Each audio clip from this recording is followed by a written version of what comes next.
ఈరోజు schools faces biggest challenge ఏంటి తెలుసా? పిల్లల hair cut. Sir hair cut దేవుంది సార్, ఇప్పుడు ఫ్యాషన్ ట్రెండ్ అని చెప్పి చాలామంది పేరెంట్స్ అనుకున్నారు.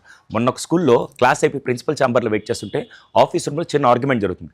అక్కడ పేరెంట్ వచ్చి వాళ్ళ పిల్లల హెయిర్ కట్ బాగాలేదని టీచర్స్ కంప్లైంట్ చేశారని చెప్పి నేరుగా పేరెంట్ వచ్చి మీరు మా పిల్లల జుట్టు క్లాస్ చెప్తున్నారు లేకపోతే పిల్లల క్లాస్ చెప్తున్నారు అని అడిగేశారు. నిజంగా హెయిర్ కట్ లేకపోతే గ్రూమింగ్ అంత ఇంపార్టెంట్ కాకుంటే పేరెంట్స్ అందరూ పెళ్ళికి వెళ్ళేటప్పుడు మనం నీట్గా రెడీ వెళ్తాం లేకపోతే చినిగిన లుంగి చినిగిన షర్ట్ వేసుకొని వెళ్తామా? దానివల్ల మనకు కాన్ఫిడెన్స్ వస్తుంది. కొత్త బట్టలు వేసుకోవాల్సి వస్తుంది. వేసుకున్న బట్టలు ప్రాపర్ గ్రూమింగ్ కరెక్ట్గా ఉంటే డెఫినెట్గా పిల్లల కాన్ఫిడెన్స్ పెరుగుతుంది. ఈ హెయిర్ కట్ ద్వారా ఏమవుతుంది తెలుసా? ఫస్ట్ది వాళ్ళు డిఫరెంట్ హెయిర్ కట్స్ తీసుకొని వస్తే క్లాస్కి వచ్చాక ఎంతసేపటికి నా స్టైల్ చూసా, నీ స్టైల్ కంటే నా స్టైల్ బాగుందని కాన్సన్ట్రేషన్ అంతా స్టైల్ మీద ఉండిపోతుంది.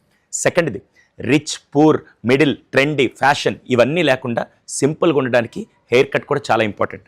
మూడోది దానివల్ల ఏమవుతుందంటే వాళ్ళ ఇంటర్నల్ డిసిప్లిన్ స్ట్రక్చర్ అవుతుందండి. ఎప్పుడైతే ఎక్స్టర్నల్ అవుట్ఫిట్ బాగుంటుందో ఇంటర్నల్ డిసిప్లిన్ కూడా చాలా బాగుంది. ఈరోజు స్కూల్ అంటే కేవలం చదువు చెప్పి పంపించేది కాదండి. వాళ్ళకి ఈక్వాలిటీ నేర్పిస్తూ వాళ్ళ బిహేవియర్ ప్యాటర్న్ అలవాటు చేస్తూ వాళ్ళని ప్రొఫెషనల్గా తయారు చేసే విధానం కూడా స్కూల్ నుంచే నేర్పించాలి. అందుకని దయచేసి పేరెంట్స్ అందరూ ఫస్ట్ ఎప్పటికప్పుడు పిల్లల గ్రూమింగ్ బాగుండే విధంగా చూసుకోవడం బాధ్యత మనదేనండి. సెకండ్, మీలో ఎంతమందికి గుర్తుంది చిన్నప్పుడు మన స్కూల్కి హెయిర్ కట్ ప్రాపర్గా లేకుండా ఉంటే అలా కూడా చేసేవాళ్ళు కాదు.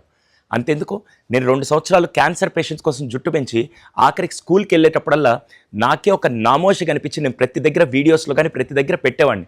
ఎందుకంటే మనల్ని ఫస్ట్ చూసేది ప్రాపర్ గ్రూమింగ్ ద్వారా మనల్ని చెక్ చేస్తారండి. రోడ్డు మీద వెళ్ళేటప్పుడు పిల్లల వేషధారణ బాగలేక వాళ్ళ జుట్టు బాగాలేకుండా ఉంటే ఏంట్రా వీళ్ళ స్టూడెంట్సా అని చెప్పి మనం మాట్లాడతాం. ఎందుకలా జడ్జ్ చేస్తున్నాం? బికాస్ గ్రూమింగ్ బేస్ చేసుకుని పిల్లల్ని జడ్జ్ చేస్తాం. దయచేసి my sincere request, hair cut fashion trend ఒక వయసుకు వచ్చాక చేయండి తప్ప స్కూల్ లెవెల్లో కాలేజ్ లెవెల్లో దానివల్ల మీ యొక్క కాన్సన్ట్రేషన్ మీ యొక్క బిహేవియర్ అది ఖచ్చితంగా ఎఫెక్ట్ చేస్తుందండి. దయచేసి అర్థం చేసుకుంటాను ప్రతి పేరెంట్ని కోరుకుంటూ పిల్లల్ని ప్రొఫెషనల్గా పంపిస్తేనే వాళ్ళ వేషధారణ ద్వారా వాళ్ళ బిహేవియర్ ప్యాటర్న్ కూడా చాలా అద్భుతంగా ఉంటుంది.